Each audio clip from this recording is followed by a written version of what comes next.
Tonight, a blunt warning from the Westerville Police Department following a rash of check scams. They're telling people to stop putting checks in the mail. They say criminals have been stealing them, leading to some costly crimes. Thanks for staying with us. I'm Sierra Johnson. I'm Jared Smalley. Thanks for staying with us at 5:30. NBC4's Eric Halperin shows us how all this is happening. Westerville police say dozens of checks residents have tried to send through the mail have been stolen.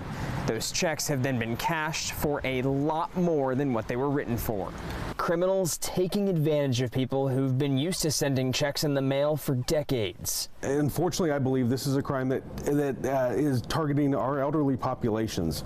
According to Westerville police, more than 50 cases of check washing have been reported to the division since March.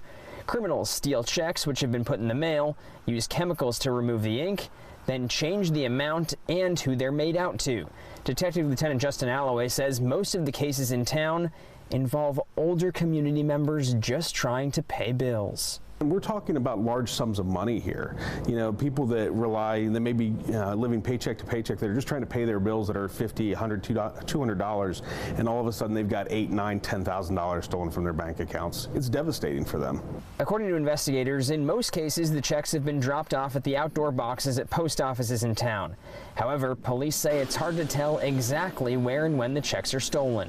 I would ask that no one would mail any type of check whatsoever. Those should be hand delivered or set up electronic payments if you're comfortable with who you're paying. It is not safe to mail checks at this point. Dr. David Maimon is director of the Evidence-Based Cybersecurity Research Group at Georgia State University. For more than 2 years, his group has been looking into the issue of checks being stolen and then sold on the dark web. Once you have someone's check, you have so much information at your disposal that you can engage in different types of fraud. And unfortunately, we're discovering this over and over again. He says out of Ohio cities in August, Westerville had the third most checks end up on the dark web after Columbus and Cincinnati. I strongly support the recommendation. I think that folks should do their best to refrain from sending checks or any other personal identifiers over USPS mail.